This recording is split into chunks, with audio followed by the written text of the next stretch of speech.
And here we go. Ladies and gentlemen, our next bout is scheduled for 4 3-minute rounds in the super-middleweight division. And now, making his way to the ring, fighting out of the red corner, Seamus Devlin.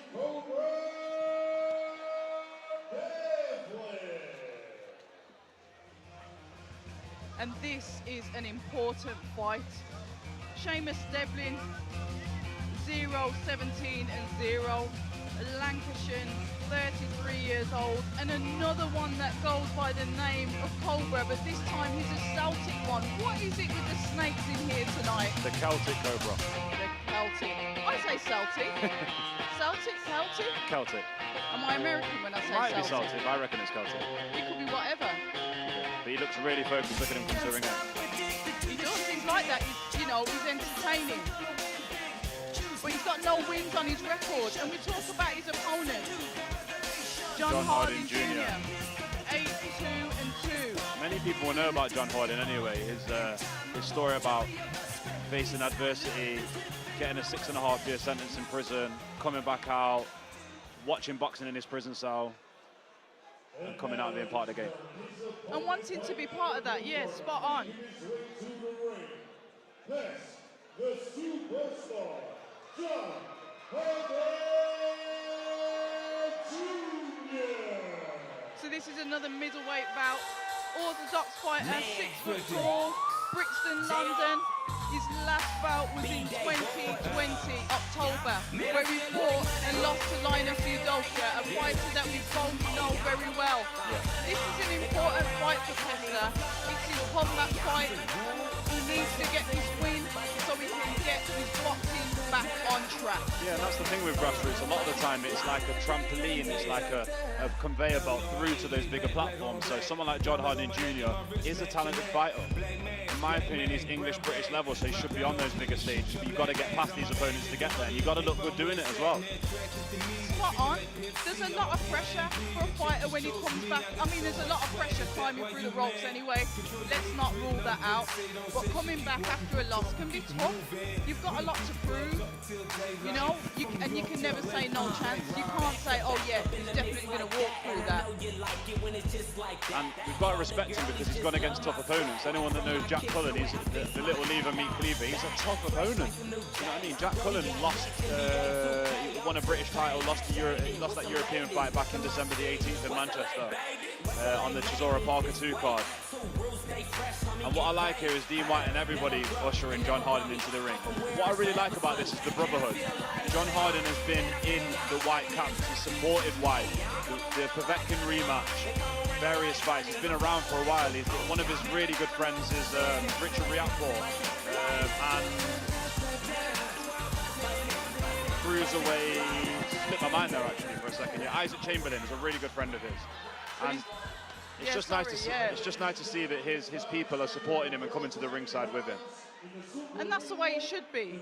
Boxing, it's like a family, isn't it? It's personal. So it's good to see them carry him out. It shows the support that he's got, and they're there with him. They're there with him to take him into victory. Exactly. And now, introducing to you first, fighting out of the red corner. He's wearing the green, white, and gold orange. His official weight of 166 pounds and 6 ounces. His professional record of 17 fights. Hailing from Lancashire, United Kingdom, Seamus Devlin.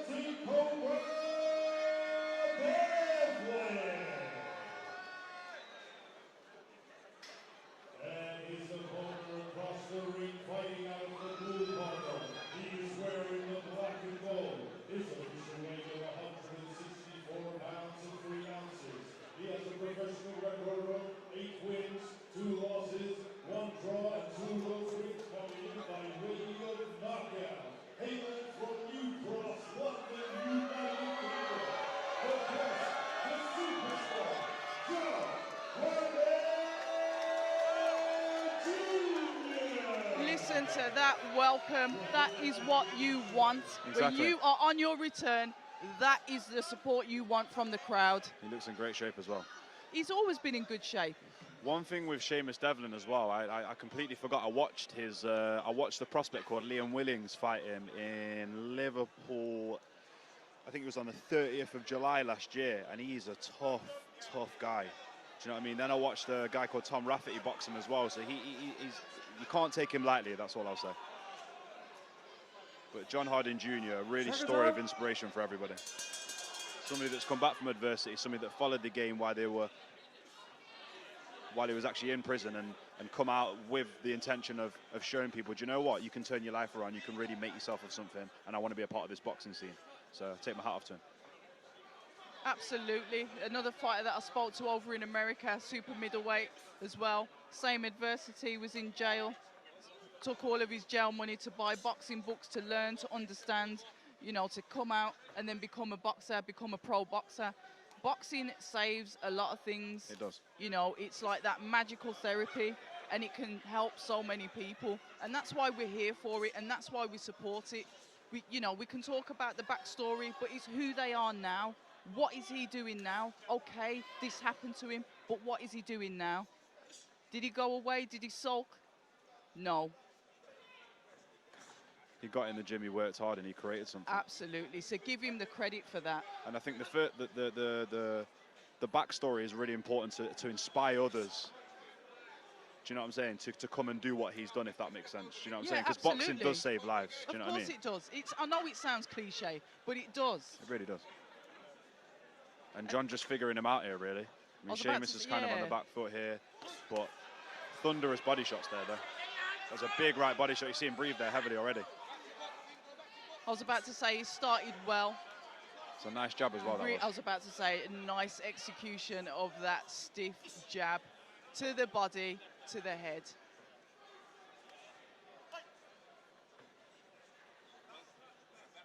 A nice carry with his gloves as well. I like the way he holds his hands. And John switched on here. It might be somebody who's took 17 losses, but he's very switched on. The way he slipped his head to the left there and anticipated the movement was brilliant. He just looks loose, doesn't he? Yeah, very relaxed in there. Knows what he needs to do. Comfortable with his shots. I think I just overheard his coach saying don't overreach, because I think that first jab was beautiful. He didn't reach for it at all. It's like a piston. Yeah, it's just about getting into that range, making sure those couple of inches on the floor, making sure that you're in range.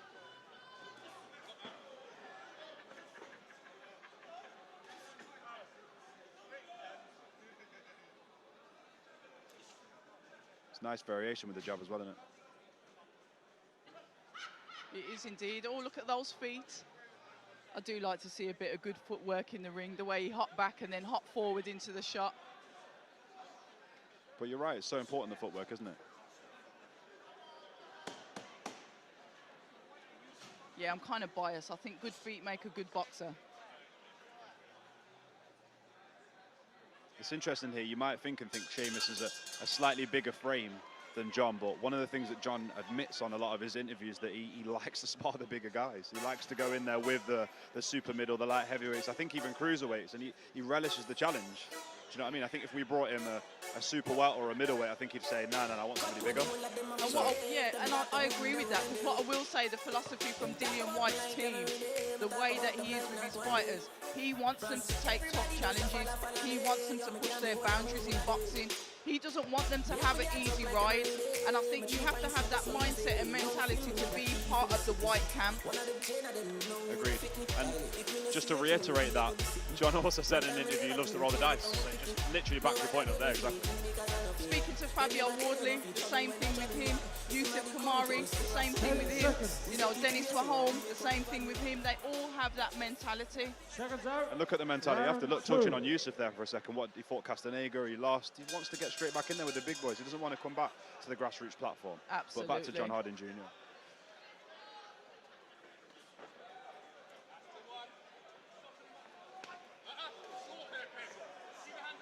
What I like about this performance so far, I know we're only in the second round, is his patience. Somebody that's been out of the ring for, nearly 2 years? And he's just patient, isn't he? Well, like I said again, another fighter, you've hit the nail on the head then. I almost forgot that he'd been out the ring for 2 years because his performance is not telling me that. fair enough, he's going in against an opponent that's had, you know, 17 losses. However, he doesn't look rusty. And actually, Seamus is hitting him there. He caught him with a nice shot then, like in the previous round as well, when he got a little bit careless. There you go, to the body as well. Nice right to the body. The jab as well that followed after that shot.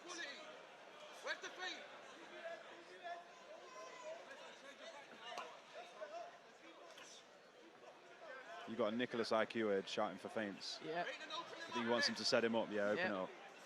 You can't be a good feint. Feint with the hands, feint with the feet. Take your pick. Get them in. I like this jab so far. He's just touching him and just keeping him guessing. But he's listening to his coach. He said step in with it, and that's exactly what he did. Somebody that's able to listen to those commands. Nice defense that as well. Yeah, I told you, I love the way that he carries his glove. Nice left to the body there as a counter.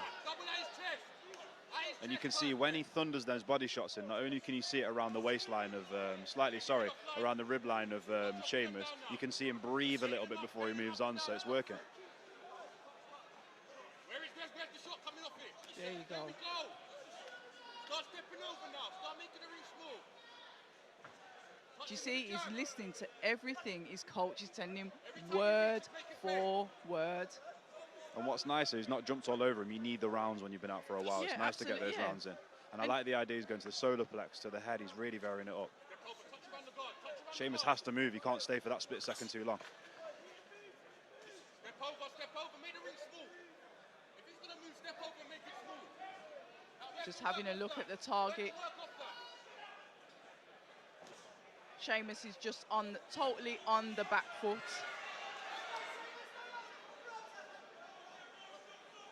Harding's just throwing in those body shots, not afraid of the clinch.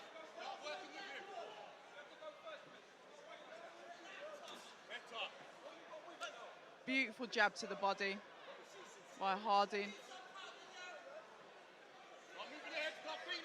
I think some things that we're seeing differently here. I appreciate that it's not Linus Adofia, it's not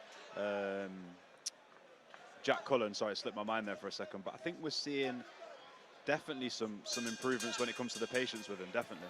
And I think, like, obviously he's a fearless guy, so he's not been afraid to step in with opponents and get in their face, even if he has taken shots. But it's nice to see the patience. That's really what's going to help him capture those English and British titles. Yeah, it's the road back, isn't it? Almost like the road to recovery, you know, but he's put on a lovely, you know, clinical performance on one of these that light, tidy boxes. I like to see the tidiness of it and the accurate and the, you know, the timing of the shots. And we're seeing that here with Harding. That's exactly what he's doing. He's not rushing, he's composed, he's looking, he's finding the angles, he's listening to those short verbal commands that's coming in from his corner and acting on it. And if you can, obviously you can see on screen now, you've got Curtis Gargano talking to Seamus saying, look, get them combinations and throw him, but get his respect. But Seamus really doesn't want to do that, because when he's stepping forward, John's hitting him with a right or left to the body, and he's thinking, do you know what, I'd rather just stay on the outside. Probably best for him to stay on the outside, if I'm honest, but here we go.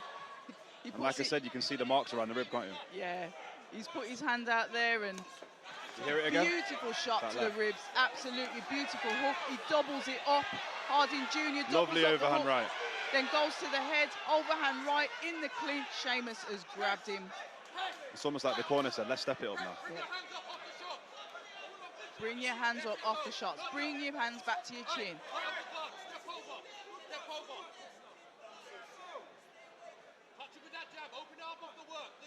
Another one, another fighter from IQ Gym in Neasden, owned by Xavier Miller and Nicholas Prempa. Oh, it's a lovely right hand. Timed that really nicely. He's tidy, he is compact. This is definitely one of the best performances we've seen tonight so far. Yeah, beautiful body shots.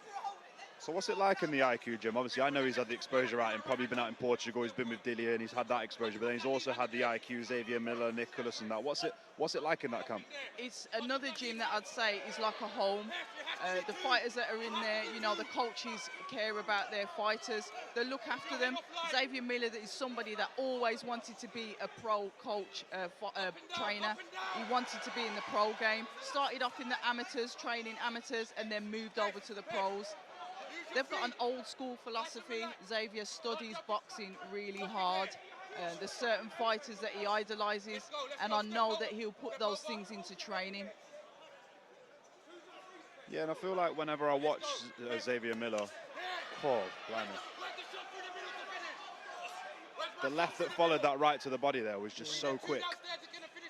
I like the way that he does double up on the body shots, opposite sides. He'll literally just throw I was just them going to say, Seamus is going to have to throw something here to get his respect, otherwise he's going to really get him on the ropes here. There is no respect here. It's a nice little short Harding uppercut that as well. Harding is just coming thick and fast with the shots, keeping a high guard, protecting his ribs, but still going in, still able to jab that solar plexus, because that will take the wind out of you. Step over.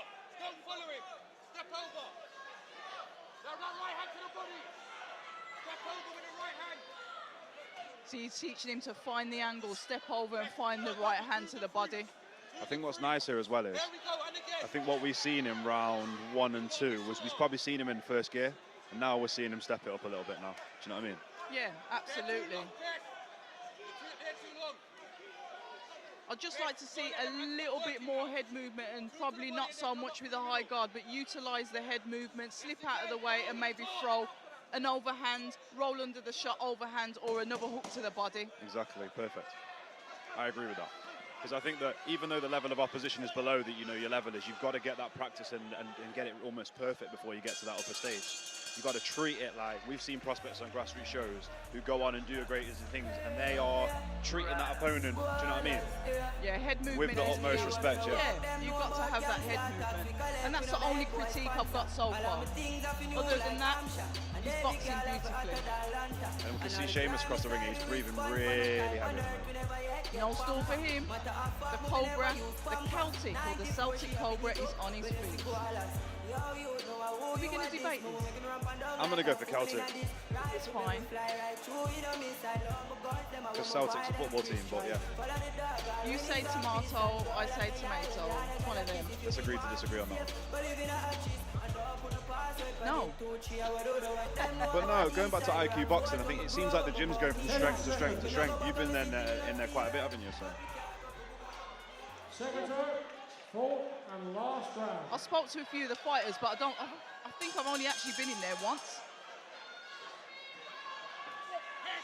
Here we go. He marks it by holding the hand to the head to hit the body. The chopping shot to the body. Seamus is coming back with his own hooks to the body. He's kind of being forced to, isn't he? And I think that left to the body that he whips around really quickly is a beautiful shot. Yeah. But he lines it up by holding that hand out. It's a chopping shot. And that's what these platforms are for. You need to practice everything that you are doing in the gym. Do you know what I mean? And yeah. John's really putting it together. I like the variation. We've seen different things in each round, haven't we? Yeah, definitely. He's starting to feel those body shots. You saw a wince there coming from the Celtic Cobra. I pronounced it right. Very good. No, Celtic Cobra. Don't let him get in there with that jab. Use that head movement. Slick that shot and get him with the counter. Yeah, they want him to throw the uppercut here when Seamus falls forward. The uppercut is a beautiful shot that you can get on someone coming inside. Seamus is talking to him actually, you know.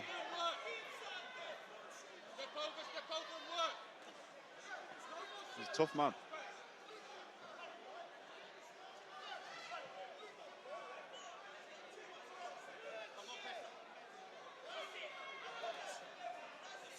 John's just controlling it here, isn't he? He's looking to catch something.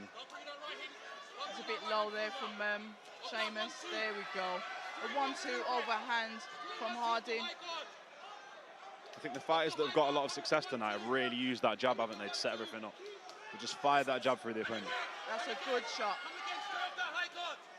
A good shot there. Beautiful, beautiful right hand from Harding.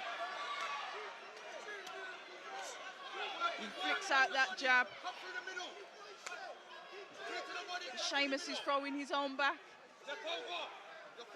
But Harding's not respecting that at all. Credit to Seamus, see how heavy he was breathing at the start of the round, and he's really coming at him. This is the kind of fight you need at this stage. Oh, beautiful left.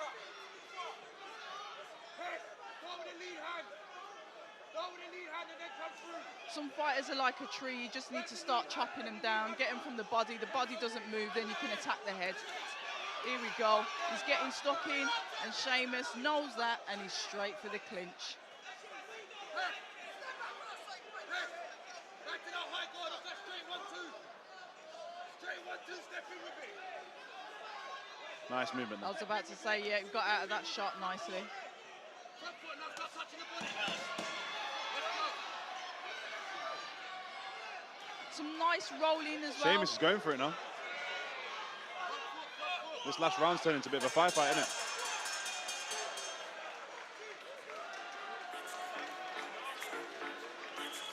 Seamus earning his quid tonight. He's a tough man because he took a lot of body shots there. Yeah. And even after the Winston, he just battled through it, didn't he? Yeah, he's definitely going for him.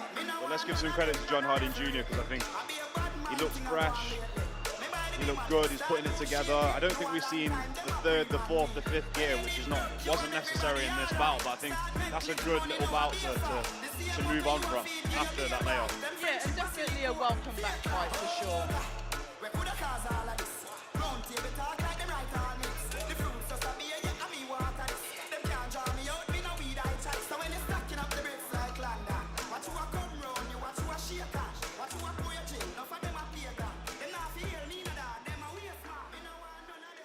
Ladies and gentlemen, after 4 rounds of boxing, we go to the referee's scorecard. Referee Kieran McCann scores the bout 40-36. And your winner, Pest, the Superstar, John Harding